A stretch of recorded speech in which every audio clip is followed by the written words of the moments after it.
They showed you the fire, but you missed the slow burn. They showed you a trash can smashing through a window and called it violence, but they didn't show you what led up to it. The sweat, the silence, the stares, the slow boil of a neighborhood too used to being ignored. Spike Lee's Do the Right Thing didn't give you easy answers. It gave you heat, literal and emotional, and told you to sit in it, to feel what happens when people can't breathe long before they're ever in a chokehold. It came out in 1989, but if you watched it in 2020 or 2025, you'd swear it was made last week. This isn't just a movie about one bad day in Brooklyn. It's a movie about America, about how racism works in real time, about how injustice looks small until it explodes. So in this video, we're going deeper. We're not just recapping the plot, we're unpacking the pressure. This is the story behind the story, what Spike Lee was really showing us, what the critics got wrong, and why the meaning still matters. Because maybe Mookie didn't do the right thing, or maybe he did the only thing that made sense in a world that refuses to listen. It's summer in Bedford-Stuyvesant, Brooklyn, the hottest day of the year. People are sweating, arguing, blasting music, cooling off with fire hydrants, but the heat isn't just weather, it's a metaphor. Spike Lee turns temperature into tone. This is a neighborhood on the edge, and something is about to break. We meet Mookie, played by Spike Lee himself. He's a delivery guy for Sal's Pizzeria, an Italian-owned restaurant that's been in the neighborhood for decades. Mookie's not a hero, he's not a villain. He's just trying to get by, dodging responsibility, juggling his girlfriend Tina, and trying to keep his job. But he's also a mirror, someone who sees everything around him but doesn't always react until he has to. Mookie is that dude who's in the middle, Spike once said. He's the observer, but he's got a limit. We also meet Sal, the pizzeria owner. He takes pride in serving this black neighborhood, but he also wants control. His sons, Pino and Vito, are split. Pino's a straight-up racist who hates being there. Vito's more chill, even friendly with Mookie. But the whole pizzeria becomes a microcosm of what happens when one group owns a space and another group lives in it. Around them are the people who make the block. The mayor, the wise drunk who sees too much. Mother-sister, watching from her window like a neighborhood godmother. Bugging out, always yelling about injustice. Smiley, disabled, quiet but more aware than anyone realizes. And Radio Raheem, who walks through it all with his boombox blasting Public Enemy, refusing to turn it down. His music is his voice. The thing is, nothing huge happens at first. There's no riot, no shooting, just little clashes. A customer mad about extra cheese. A white guy steps on Buggin' Out's Jordans. Someone gets sprayed by a hydrant. Harmless? Maybe. But together, these moments build a portrait of pressure, a community full of pride, pain, and exhaustion. Spike Lee called it a day in the life. But he made sure every moment, every corner, every stare carried weight. He wanted you to feel the friction because it's always there. The racism isn't just from the cops. It's in the business signs, the tone of voice, the walls of Sal's Pizzeria.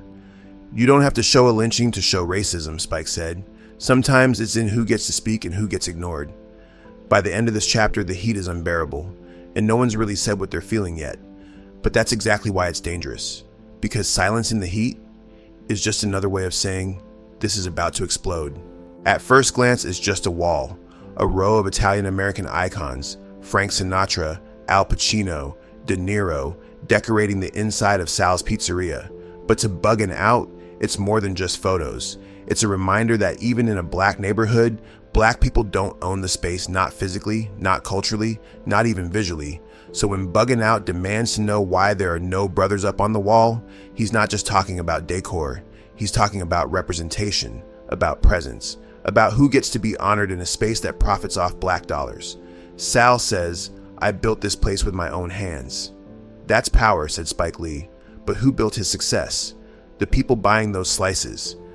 This small moment spirals into one of the film's key themes, invisible ownership versus visible contribution. Sal sees himself as generous. He's feeding the neighborhood. He's proud. But there's a blind spot. He doesn't see his pizzeria as a guest in the community. He sees it as his. And that's the tension. You can serve the people without respecting them. You can profit from a place while still holding it at arm's length.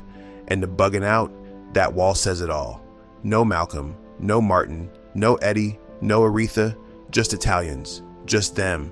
Like the neighborhood doesn't matter, like the culture doesn't exist. "This is our neighborhood," he yells. But Sal owns the wall, the film seems to whisper back. Critics at the time debated whether Bugging Out was being petty. Was he just stirring trouble? Was he making everything about race? But that's the brilliance of Spike Lee's writing. It is about race and class and space, but it's filtered through real people.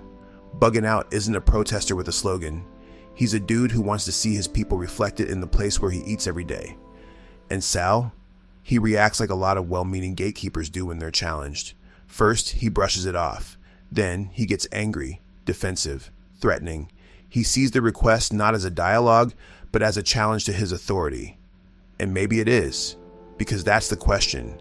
Who gets to decide what belongs in a community? The person who owns the building or the people who live in it? Bugging Out was asking for dignity, Spike Lee said in an interview years later.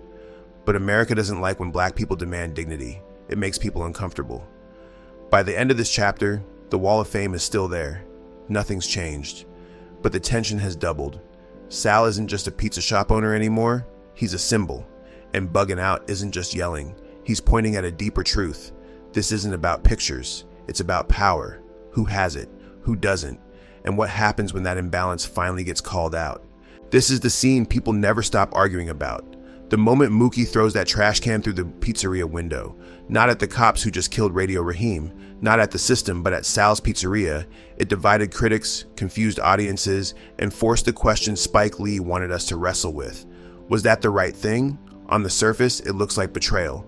Mookie worked there. Sal gave him a job. He knew the family. But that's the trap. That's the illusion of peace Spike is confronting. Because what kind of peace was it really if someone like Radio Raheem could be killed just for being loud? Let's rewind. Sal smashes Raheem's boombox, a direct attack on Raheem's identity. The two brawl. Cops arrive, and within seconds they're choking the life out of him in front of a crowd. No arrest, no rights, no pause, just force. Until Raheem is dead on the sidewalk, and then the cops leave like it's nothing. No ambulance, no report, no justice. The neighborhood is stunned, staring, grieving, boiling. And Mookie? He steps away, picks up a trash can, looks back at Sal, and makes his choice. The trash can is the moment of rupture, Spike Lee explained. It's Mookie saying, I see the truth now. I can't pretend anymore. It wasn't about hating Sal. It was about refusing to go back to business as usual. A man just died in front of their eyes. A window can be replaced. A life can't. But critics didn't get that. Not in 1989. Some of them panicked, worried it would incite violence, called it irresponsible. One even asked, why did Mookie destroy the pizzeria instead of calming everyone down? To which Spike responded, white critics never asked why Sal killed the radio. That silence was the point. This moment was never about property damage. It was about breaking the illusion of safety, of neutrality, of quiet compliance. The trash can wasn't just glass shattering, it was truth shattering, a line drawn in broken glass between grief and complicity. Mookie's not a hero or a villain, Spike said. He's a man forced to make a decision in the middle of chaos, and sometimes chaos makes truth louder. What follows is destruction. The community turns on the pizzeria, breaking, burning, screaming. But through the flames, Smiley walks in, unnoticed, and pins a photo of Malcolm X and Martin Luther King Jr. on the burnt wall. That image, two civil rights leaders once seen as opposites, now side by side, lands like a funeral prayer, a reminder that even peace and resistance both get silenced in America. So was the trash can the right thing? Maybe that's the wrong question.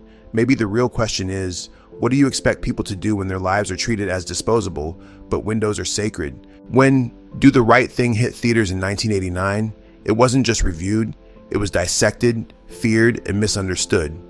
Some critics praised it as a masterpiece, but many others, they panicked. They didn't talk about the craft, or the characters, or the questions it raised. They talked about riots, as if showing black paint on screen might trigger black violence off screen. One review literally warned that the film might incite urban unrest. Others asked Spike Lee whether he felt responsible if people got hurt after watching it.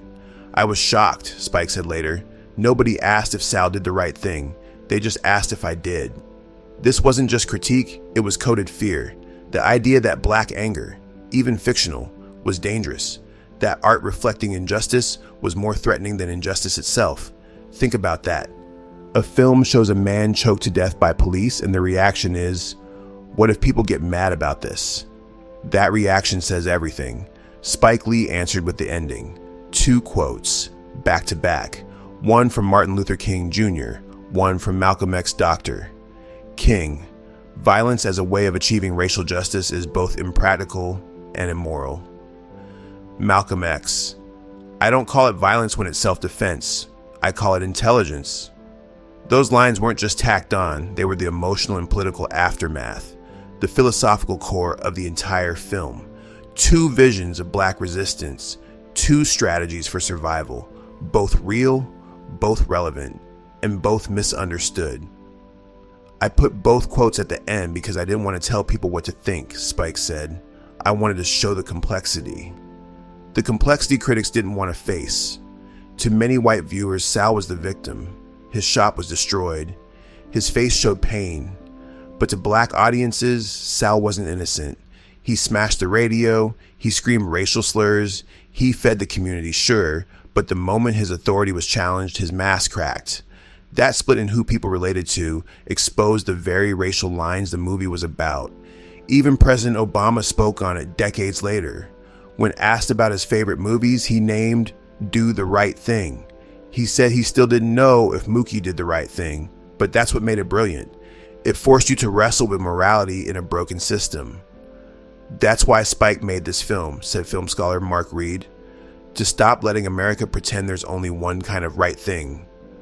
Critics were looking for neat answers, but Spike Lee delivered a mirror, and a mirror doesn't preach, it reflects. So maybe that's why people flinched, not because of the riot, but because the film didn't offer a villain to blame. It just showed a world that looks too much like our own. The morning after, the neighborhood is broken. Sal's pizzeria is rubble. Radio Raheem is gone. Mookie and Sal sit across from each other, not yelling, not fighting, just sitting. 2 men, divided by a system they didn't build but still crash into, and that's where Do the Right Thing leaves us. No big speech, no healing montage, just smoke, silence, and the same question it started with. What is the right thing? Spike Lee never answered that for us. He didn't want to, because life doesn't give easy answers. It gives context. It gives pressure. It gives you moments when peace feels impossible and asks you what you're going to do with that fire in your chest. Some say Mookie threw that trash can to protect Sal. Some say he did it to make a point.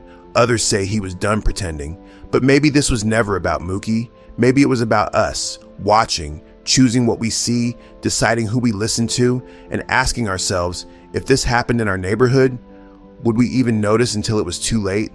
This wasn't just a film, it was a test. So now it's your turn. Did Mookie do the right thing? Or did he just finally do something? Drop your answer in the comments. Let's talk about it.